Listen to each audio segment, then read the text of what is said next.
25 years ago, Napster made stealing a song easier than buying one.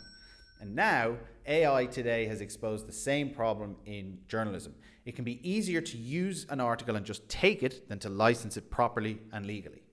Music built iTunes and Spotify to solve this. Journalism, though, still has no equivalent. And that might sound like a story about technology, but it's not. It's a story about incentives. Charlie Munger, the great Charlie Munger, famously said, "Show me the incentive and I'll show you the outcome." The basic rule on incentives is you get what you reward for. So if you have a dumb incentive system, you get dumb outcomes. And the very same applies here, because when stealing is easier than paying, people steal. Go figure. But when it's easier to pay than to pirate something, suddenly millions of people start to pay. Music learned that lesson the hard way. Journalism is about to learn it all over again, and perhaps painfully. So in this video, you'll learn about the huge piracy problem Napster created for music, how it was solved, the similar dark reality facing journalism and publishing today from AI, how that can be solved, and why you should even care. I'm John. I founded Writers Bloc. We help journalists and publishers track unauthorized use of their work across the web in LLM output and answers and turn that into licensing revenue. But more on that at the end of the video. Okay, so Napster did not win because people hated musicians. So why did ordinary people suddenly become pirates, stealing? In 1999, Napster gave people almost any song they wanted, instantly, for free. To the music industry, the problem seemed pretty simple. Millions of people were just stealing the music. And they were, don't get me wrong. But here's what the industry missed entirely. Napster was easier to use than buying music the old way. If you wanted a song legally at the time, you often had to leave your house, go to the shop, buy a whole CD, pay £15 or dollars for the one track you actually wanted, but then you were stuck with the whole CD. You know, Napster let you type the name of the song, click the download button, and there you had it immediately. And because Napster is so new, people are going, wild with it. It's like it's going into like a candy store. You've got thousands of songs, anything you want, as much as you want. So kids across the country are bypassing the music store and instead sharing their favorite songs over their computers. That was the real danger. Not just that piracy existed, but that piracy was the best product and the best experience for the user, the listener. So the music industry sued Napster. Okay, problem solved. Napster shut down immediately. Great. Right? Wrong. No. People moved to LimeWire, BearShare, Kazaa, Pirate Bay, you name it. And that was only after it took forever to shut down Napster. Like, killing one pirate site did not stop people pirating. It didn't solve the underlying reason. It's because the illegal option was easier than the legal option. But music found the answer. Steve Jobs understood this. People don't want to steal, most people, but they'd no better option.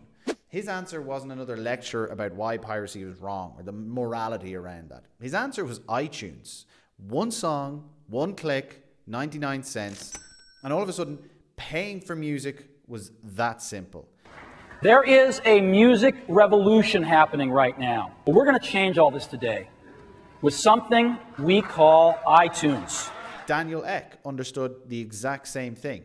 He didn't build Spotify because people had suddenly become more moral in the intervening few years. He built it because he believed that the legal product had to be better than piracy. Much better. And it was. Like, you search for almost any song, you press play, you then pay a small monthly fee, and you have all the songs from the industry in your pocket. And music didn't defeat piracy by making people feel guilty then. It just gave them an easier choice with a better UX, a better user experience. And then behind that simple choice was an enormous machine in the background. Rights organizations, licenses, platforms, payments, rights holders, and all of that data. And so now that machine is worth billions to musicians, to labels, to listeners, And let's look at last year, ASCAP alone paid out $1.7 billion in royalty payments to songwriters, composers, artists, music publishers, rights holders. One organization, one country, 1 year. And by comparison, in its latest reported year, the UK's publisher licensing services returned £48 million to publishers. That's 35 times less than ASCAP. Okay, different countries, different rights, different markets, fine. But the point is unmistakable. Music built pipes for money to flow easily back to the creators. Publishing is still standing there with buckets trying to catch raindrops, or the equivalent, right? And so journalism is now facing its own Napster moment. Let's look at journalism, right? A journalist spends weeks investigating a story.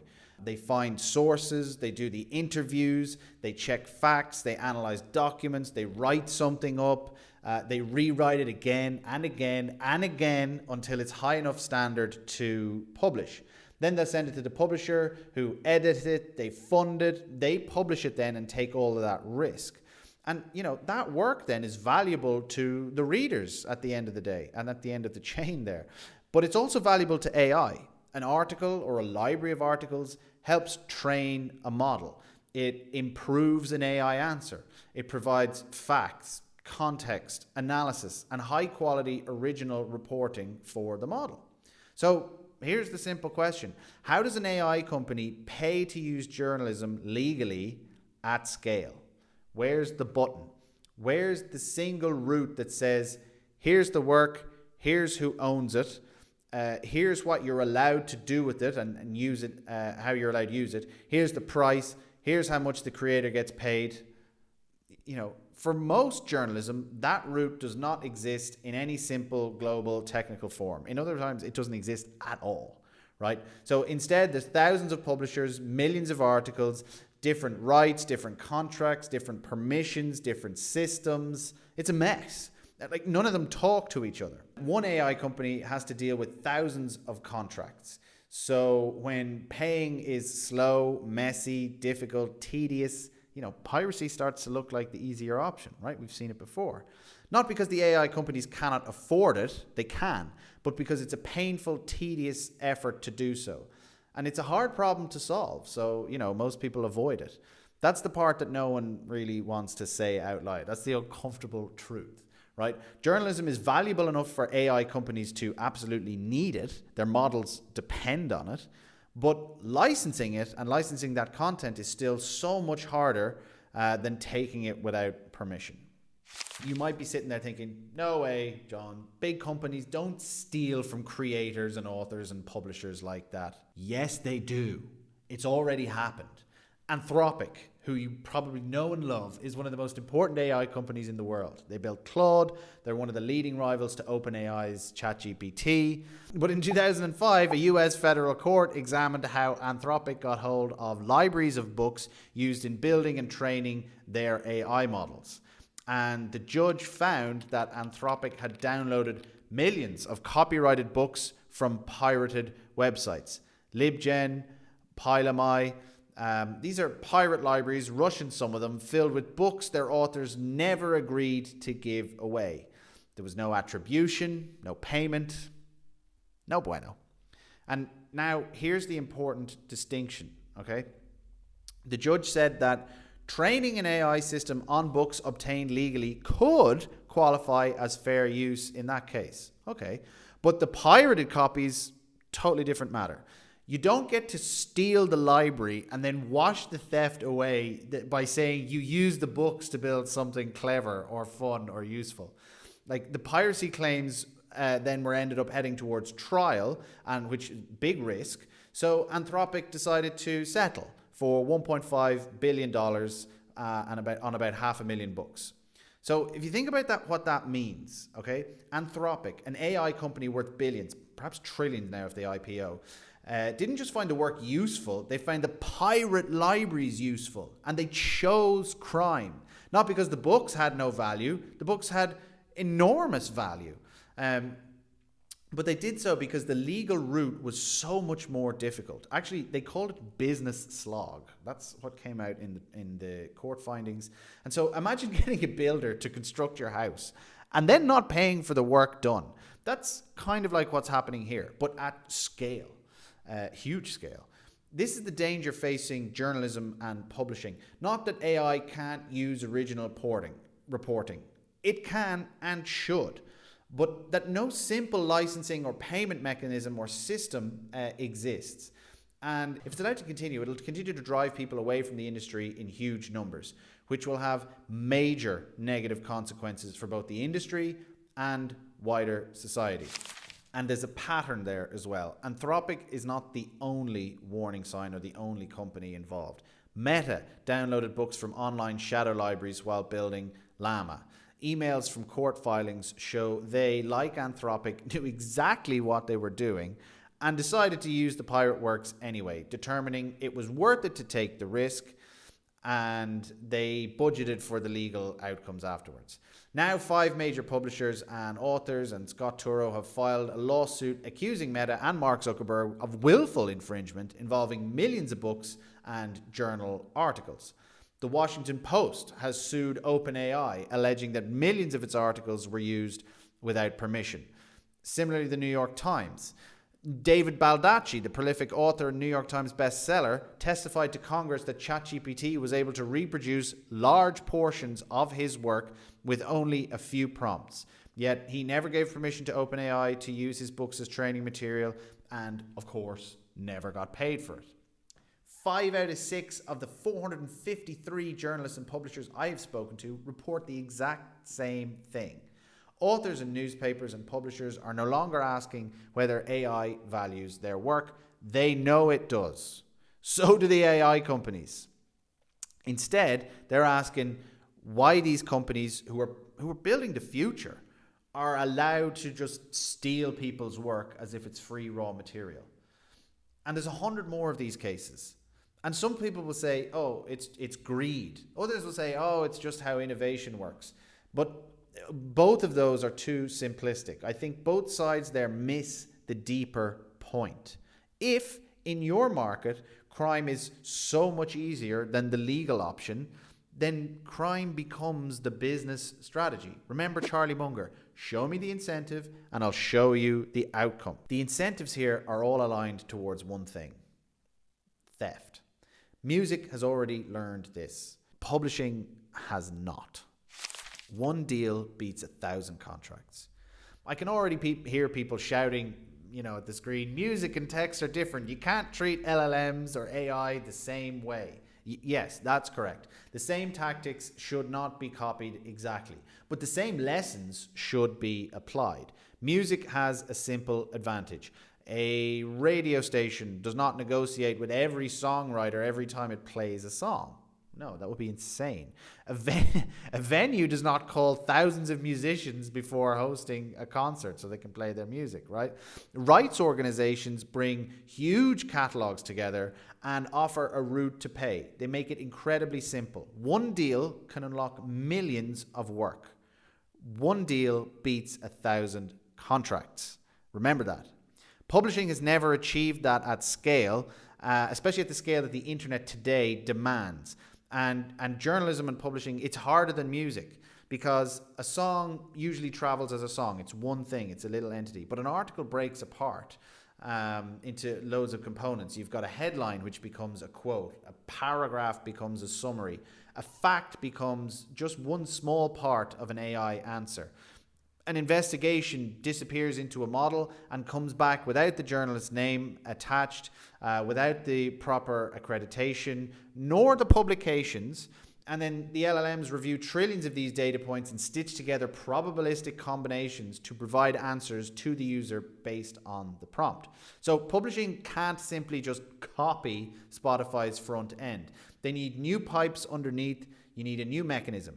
Who owns this work? Where did it appear? Who has used it? How have they used it? What is the license? What does the license allow? Where does the money go? How is it proportioned out? Until those questions have simple answers, the illegal route, the piracy route, remains far too tempting and far too easy, and therefore will be chosen every time. So, here's the big part that even publishers miss. This is not only about protecting journalism, it's about finding out what journalism is truly worth.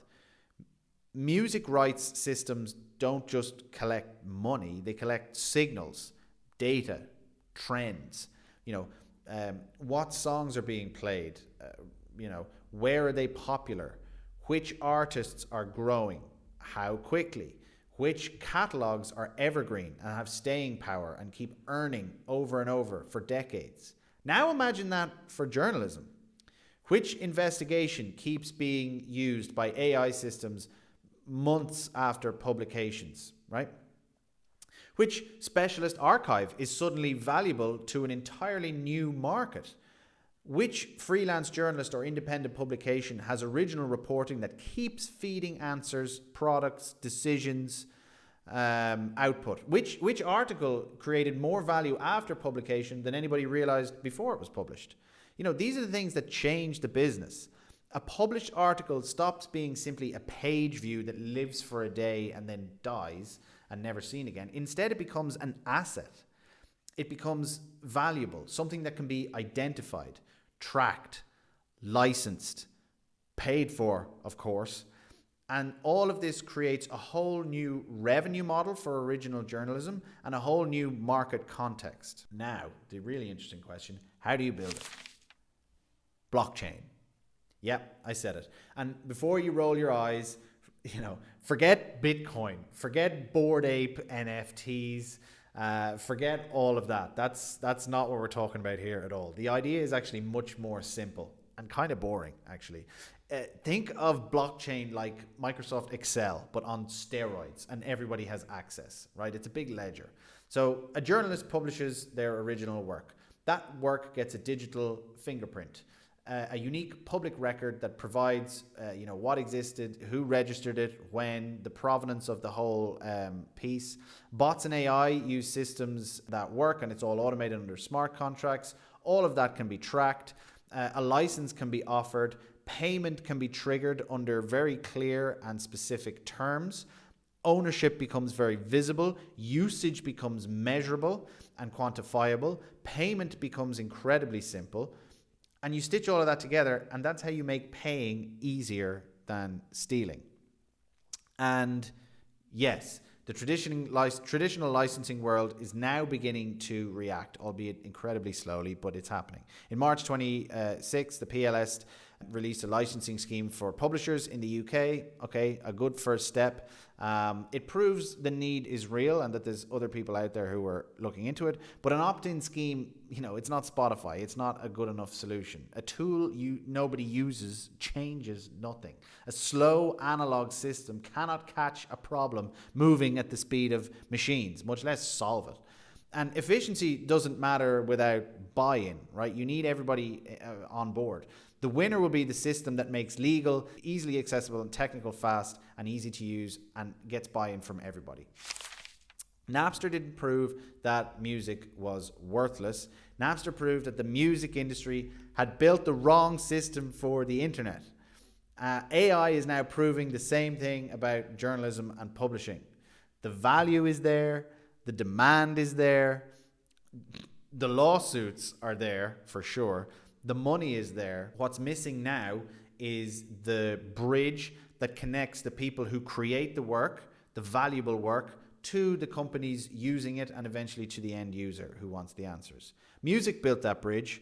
Journalism still can, because remember, one deal beats 1,000 contracts. And the question then becomes pretty simple. Will journalists and publishers build that system that pays them? Or will they spend the next decade chasing companies that already took the work?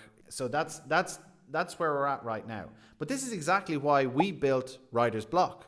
We help journalists and publishers fingerprint the original work, prove your ownership, track unauthorized use across the web and in AI output and answers, and turn all of that into attribution and licensing revenue. So, if you believe journalism is valuable and should be paid for, and you get paid for your work in the AI age, subscribe, like. If you write or publish work online, you should join Writers Bloc. The early access link is in the description there.